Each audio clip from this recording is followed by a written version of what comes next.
오늘은 2009년에 시작된 공황장애로 여러 병원과 한의원 치료를 두루 섭렵했던 46세 석천님에 대한 이야기를 해드려 볼게요.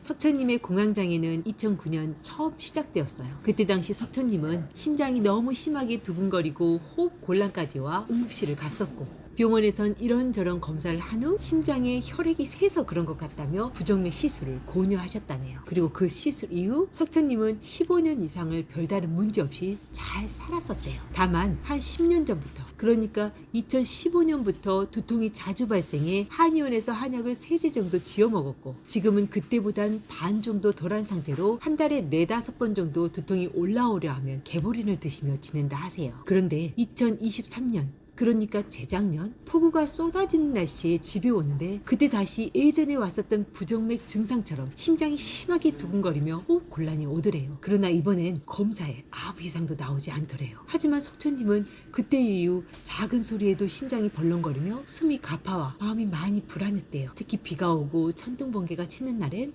이런 증상이 더욱 심해져 출근도 몹시 힘든 상태였고요. 그래서 몸이 안 좋을 때 또다시 심장 정밀 검사를 해보았죠. 하지만 여전히 검사엔 별 이상이 나오질 않았고, 병원에선 아무래도 공황장애 같으니 신경정신과에 가보라고 조언해 주셨다네요. 하지만 석천님은 이건 내 몸에 어떤 이상이 있어 나타난 증상이지 뇌의 문제는 아니라고 생각되셨대요. 왜 자신은 회사든 가정이든 큰 스트레스 없이 잘 지내고 있었고, 일도 그리 무리가 되지 않으며 마음도 행복한 편이셨거든요. 그래서 그 뒤로 공황장애든 심장 이상이든 이 병을 치료하는 방법을 찾아 정말 안 가본 데가 없었대요. 처음엔 병원들로, 나중엔 한의원 등으로요. 참 석천님은 인터넷과 유튜브로 여기저기 검색해보며 공황장애 약이 뇌 호르몬을 조절하여 일상생활을 하게 도와주지만 결국 그 약으로 인해 번아웃이나 무기력이 다시 나타나게 된다는 걸 알게 되어 공황장애 약은 먹지 않겠다 결심하셨대요. 그리고 최근까지 자신을 고쳐줄 한의원을 찾아 그렇게 자신의 이런 증상을 자율신경 실조증이다, 교감신경 항진증이다 결론 지으며 계속 한약을 먹고 있었다 하시네요. 그리고 그렇게 노력해서인지 지금 공황장애 증상은 한 80%가 없어져 예전에는 너무나 자주 일어나던 심동계와 호흡곤란이 이젠 천둥 번개가 치거나 답답하고 좁고 막힌 정체가 있는 곳에서 때론 거슬리는 소리를 듣고 스트레스를 받으면 20% 정도 증상이 올라온다 하시네요. 그리고 그런 증상이 있을 때마다 때론 약간 긴장한 상태로 어딜 가는 길에도 대변이 급하게 마려운 듯 화장실을 찾게 되는 거, 하지만 막상 화장실에 앉으면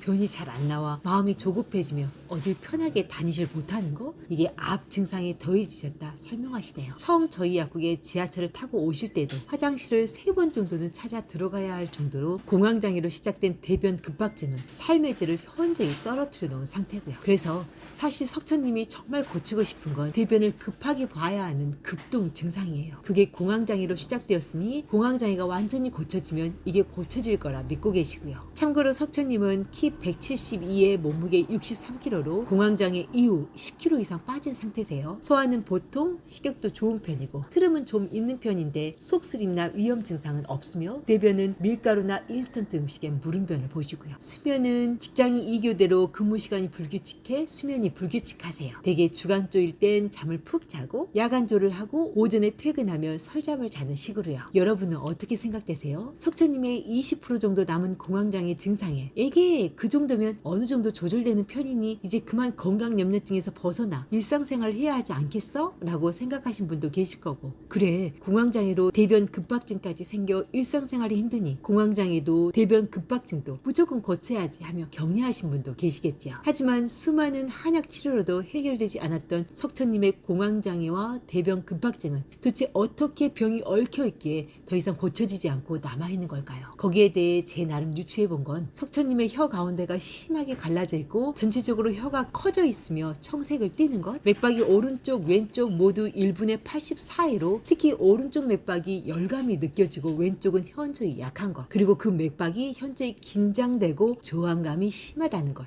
거기에 현재 소화는 보통이다 하지만 위와 장에 가스가 자주 차 헛배가 부르고 밀가루나 기름진 음식에 설사를 하는 것, 그리고 앞에서 말씀드린 석천님의 수면 패턴, 이교대 근무 상황 및 오랜 두통과 예민하고 급한 성격 등을 고려해 볼 때 석천님은 타고나길 간의 기능이 약하게 타고난 체질이었다. 여기에 예민하고 완벽한 성격으로 평소 긴장을 잘하고 이교대 근무로 수면이 부족해지면서 간의 기능이, 또 간이 약해져 혈액의 영양 상태가 약해져 조금씩 혈액의 질이 약해져 갔다. 그리고 이렇게 간에서 심장으로 질 좋은 혈액이 제대로 공급되지 못하니 심장은 온몸에, 특히 뇌에 제대로 된 혈액을 올려주지 못해 심장을 무리하면서 결국 심장이 과부하로 심장이 조금씩 부어갔고, 심장이 부어오르면서 심장 판막이 제대로 닫히질 못해 심장에서 피가 새는 단계까지 진행되게 되었다. 그리고 이 상태에서 심장이 제대로 수축하지 못하니 심전도가 불규칙해져 심동계가 발생하게 되었고, 심장이 제대로 확장되지 못해 폐고혈압이 발생하면서 호흡곤란까지 오게 되었다 라고 이해할 수 있죠. 그리고 2009년 이 상태에서 부정맥 시술로 당장의 심장 부담은 줄어 증상은 사라지게 되었고요. 그러나 이러한 부정맥 시술이 그 원인이 되는 혈어와 간의 기능을 좋아지게 한 건 아니기에 점차 시간이 지나며 조금씩 간과 심장 기능이 더 약화되며 만성 두통을 달고 살게 되었다 생각되네요. 왜 심장 수축력이 약해지면 뇌로 혈액을 제대로 올리질 못하고, 간과 혈액의 질이 약하면 뇌에 건강한 혈액이 오르지 못해 두통이 자주 발생되게 되니까요. 하지만 이 상태에서도 원인을 해결하지 않은 채 두통만 해결하려 했으니 전국엔 심장 기능이 더욱 약해져 또다시 2023년에 심동계와 호흡곤란이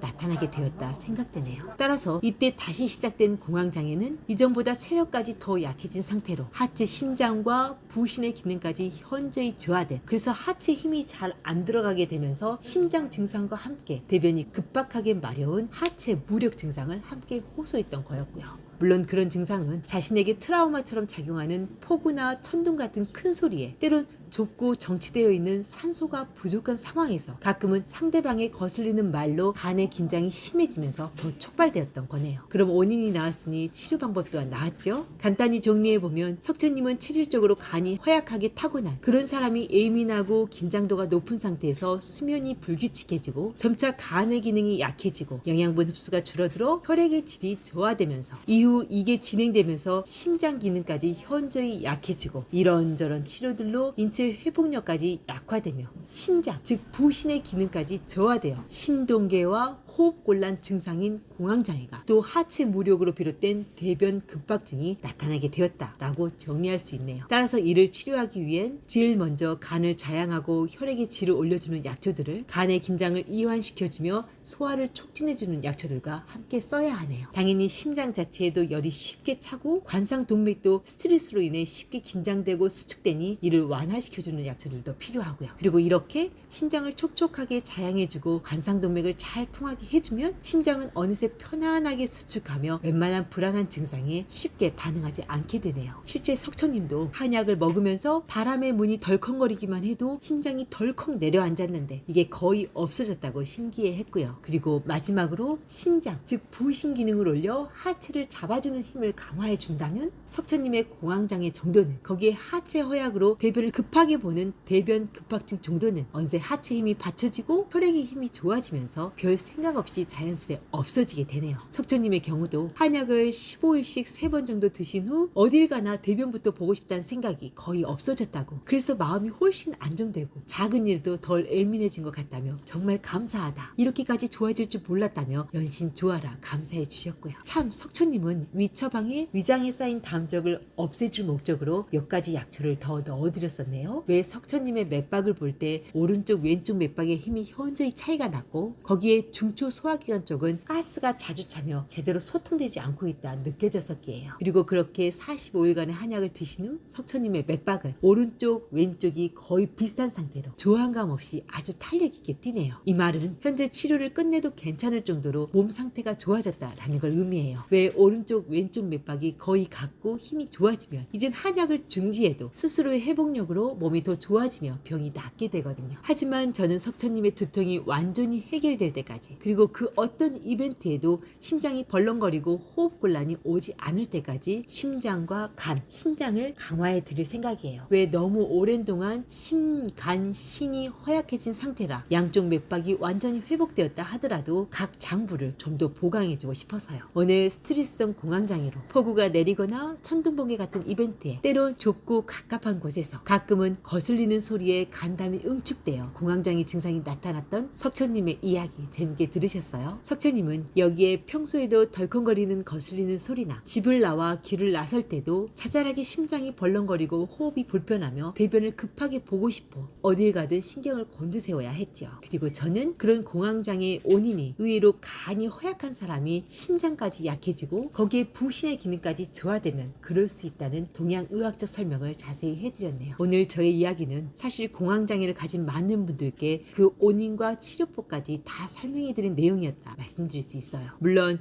보통의 경우엔 석천님처럼 심장이 커져 부정맥 시술까지 해야 할 상황까지 나중에 신장과 부신까지 현저히 쇠약해져 대변 급박증까지 오진 않았겠지만요. 하지만 사실 동양의학으로 볼 때 공황장애는 초기엔 간에서 시작되어 나중에 심장과 신장 기능이 현저히 쇠약해져 비롯된 질환으로 보기에 현재 본인의 상황이 어느 정도까지 진행되었든 결국 간과 심장, 나과 신장의 기능을 개선하지 않으면 이를 자율신경실조증이라 부르든 교감신경 항진증이라 부르든 그렇게 열을 내리고 긴장을 완화시키는 치료는 결코 근본 치료법은 아니라고 보기에 공황장애는 반드시 간과 심장, 신장을 꼭 강화시켜야 합니다. 거기에 담적이 있다면 담적을 없애주고 소화력을 올려주는 약초들을 보조적으로 사용해서요 라고 강조드리고 싶네요. 오늘은 좀 어려운 내용을 너무 길게 설명드린 것 같네요. 오늘도 복을 부르는 감사한 하루 보내시고요. 그럼 다음 시간에 다시 만나요.